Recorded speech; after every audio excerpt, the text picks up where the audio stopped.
Hello, happy day 11, guys. How are we doing so far in our exploration? We're about halfway through that 21-day exploration. So I want to know how you guys are feeling and doing.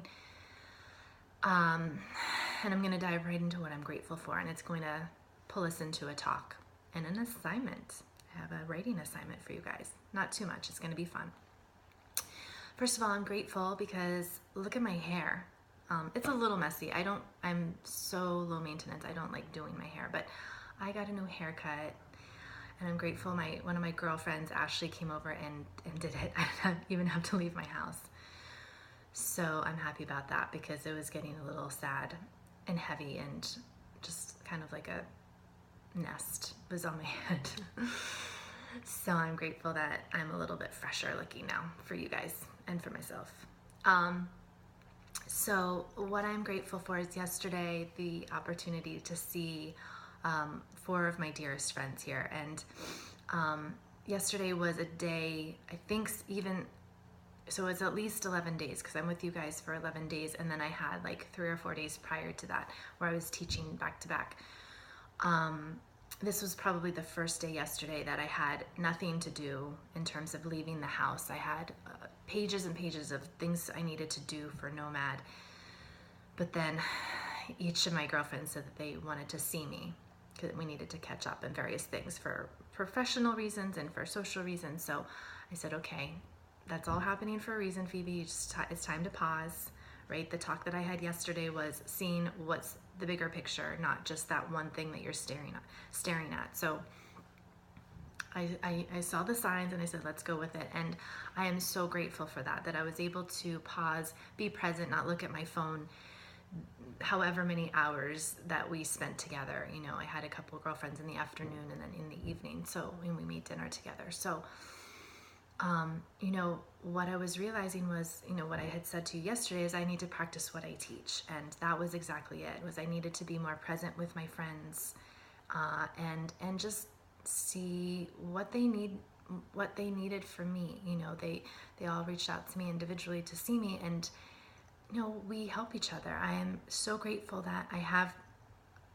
probably the best friends I've ever had in my whole life. And I think that that's because I'm more true to who I am as a person. I used to be as a friend, and I'm not saying my friends that I had in my previous life they were bad people, but I was this person that's always doing. What can I do for you? What can I do for you? How can I help you? Oh, you're going through that hard time. Let me talk to you. And I didn't put myself as a priority.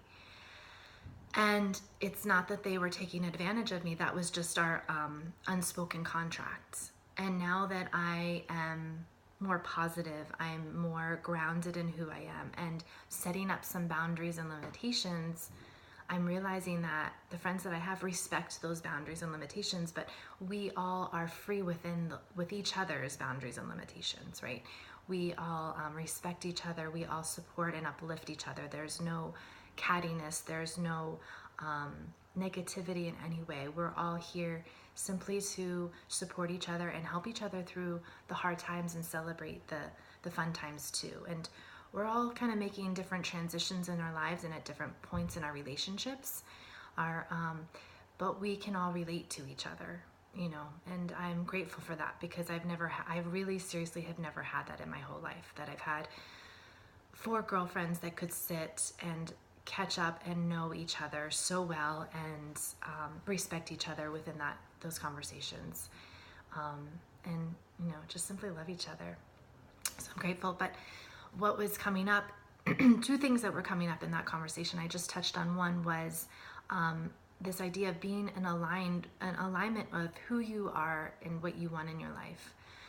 It's the law of attraction, and I talked a lot about that in the webinar, from the point of view of what's happening in your physical body and also in your thoughts, but it's also in relationships, right? The more that you are aligned with who you are, those people that are also in that like-minded state are going to be in your life. What is scary, and I was talking to a couple of them about, was it's scary because when you're starting to go more to those wow places, we talked in the webinar, the ows and the wows, the more you go towards that direction of wows, there is a possibility that some people that you love dearly will not come with you. They will stay over in the ows, right? But you only have the choices that are for you. I don't even want to say control. You don't have control of anybody's life to a certain extent. You have the choices that you can make for your own life. And you can only trust that if those people are meant to be in your life, that they will make the choices for themselves to be in alignment with you and continue on that path. If they are not, it's hard, but they might not be in your life. They might not be in your life in the same relationship they are now. They might still be in your life, but they are not as connected to you as you used to. You know, it might be a coworker, it might be a friend, it might be a best friend, it might be your spouse, it might be a family member that you love dearly. But you have to trust that the more work that you do and you're walking on this path to who you are and that joy that you want to experience on a daily basis and that gratitude for all the other things that you have in your life, you have to trust that those people are also making those decisions. And you can do it by inspiration, right? Living this life of gratitude, inspiring them, right? Seeing the Facebook group is perfect example of all of you writing down every day. We're inspiring each other. Those days that some of you are having that are harder, you get to see the positivity that's on the page. But the people that are are having those harder days, those people can kind of come in and say, keep going. So we're kind of living proof there on the Facebook of being in alignment on that path together. So I'm grateful for that. So that's the law of attraction, just trusting that you're doing your work and those around you are doing their work too. The other topic that came up throughout my conversations was this idea of that we're each other's mirror. And it's similar to what we're talking about, but we're each other's mirror. And in that, we talk a lot of, we have that saying, I don't know exactly what the saying is, but the gist of it is the things that you see in people that grate on your nerves are basically the things that you don't like about yourself, right? The same is true for the things that you love about yourself. You're attracted to the people for the things that you are too. And that is going to lead us into an assignment. But that's all it is. So when I want you to start to investigate is when you're talking to your spouse or when you're talking to your best friend or even somebody in the line at the grocery store, they're even a sliver of like a little sliver of a reflection. They're there showing up to tell you something about yourself, to kind of reveal something about yourself. Maybe it's standing in the grocery store and that there's that person in front of you who is taking forever and wants to do a price check on everything. And that is a moment for you to see how impatient you are, right? So they're reflecting back this opportunity to see, okay, is this a moment that I can just pause and say, it's not really a big deal. Where am I running off to anyways? It puts us in check. So I want you to start to think about that with all of your interactions with people. How is this a reflection of me right now? It can be frightening at times, but I want you to start to fall in love with that idea. And this leads me to the assignment. So the assignment today, you have a writing assignment. I want you to write down, and you can definitely share this in your Facebook group. I would love to see this. Please do this. I want you to write down about your best friend. I want you to describe your best friends and why you love that person so much. What are the qualities that you love about this person? And I'm going to give the answer away to right away. That person's going to end up being you. Okay? Yay! And it doesn't have to be one person. Maybe you have 2 or 3 girlfriends that you love. Write down everything you love about that person. Okay? And fall in love with that person. Fall in love with that idea that that is you too. Okay, be grateful for you. We've been writing a lot about the people that are in our lives, the situations that we have in our lives, even the harder times, and we're applauding ourselves for getting through those hard times. But I don't know if we've really dove in. I haven't seen too many of us write about why we love ourselves. What is it that that gets you up in the morning for you, right? I have a new haircut. I'm grateful for my new haircut. But I'm also, when I wrote, I've done this in a couple different ways, writing in my journal about this. I write a lot because I'm single, about the person that I want to attract in my life, that partner, because I would like to have a partner again.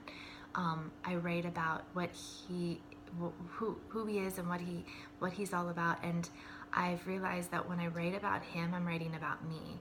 I'm writing about that he's loyal, that he's generous, he's affectionate, he's loving, he's caring, and 100 other little things that are me. And I want you to start to get comfortable in that idea. I'm going to tell you it is uncomfortable, especially now that I told you the answer to this is that it's going to end up being you. It does get a little uncomfortable. So, but embrace it, okay? Go for that ride. I'm going to tell you one more thing. I accidentally did this exercise yesterday. I'm taking a branding class for my business, and we had to talk about our audience, and we had to create a character or our ideal clients, doing the demographics, the psychographics, and then they asked me a number of questions. Well, I picked one of my students who is the ideal client. She has been on retreats with me. She's on the online studio. She comes to all of the community events here. She's been my student for since I ran the program at the Roundhouse. So she was my ideal client. I don't know a lot about her life. I know the demographics of her life, but I don't know really her psychographics. So I filled in the blanks to the best of my ability, kind of created a scene. So it was still somewhat fictitious.